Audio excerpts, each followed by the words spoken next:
What if I told you someone snuck into your house while you're asleep, rewrote the rules of your life, and left a note that says you're not free anymore?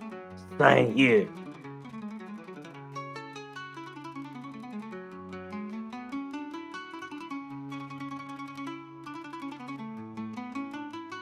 Would you sign it? Hold on, don't be quick to answer, because that's what happened in Galatia.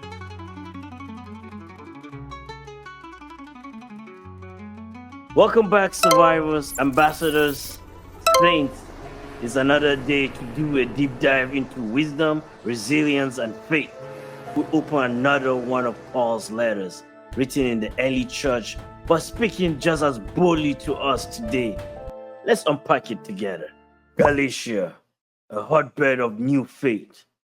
Gentiles, non-Jewish, being set free by the gospel of Jesus. But then the old system came back knocking. Who's there? A group showed up with rules. You want to be Christians? Get circumcised. Follow Moses. Embrace the law. Paul heard this and lost it. He didn't write a love letter. He wrote a firestorm.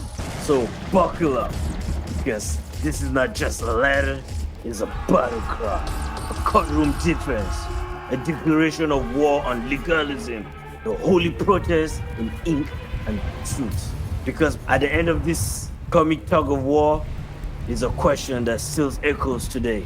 Who told you you weren't free?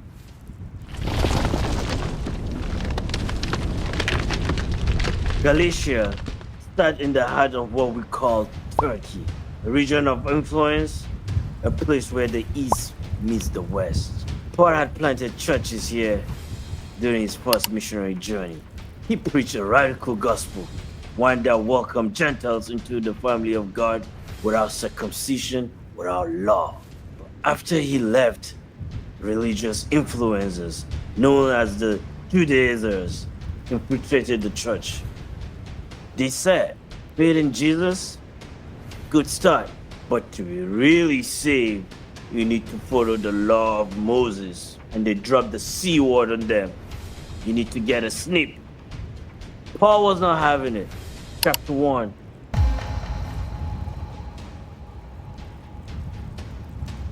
There is no other gospel. Am I trying to win the approval of men or of God? Verse 10. Paul opens with no pleasantries, no hello, how you doing, no I thank God for you, no grace and peace be with you. None of that. He went straight to the point.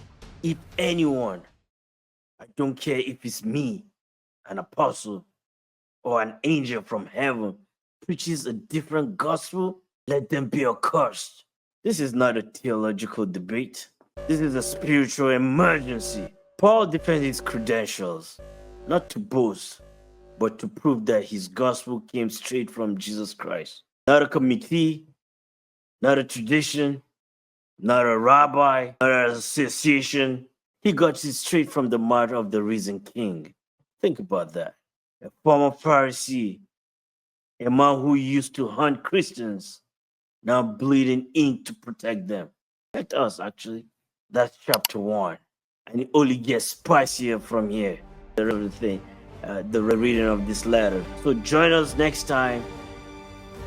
And Ben, may the grace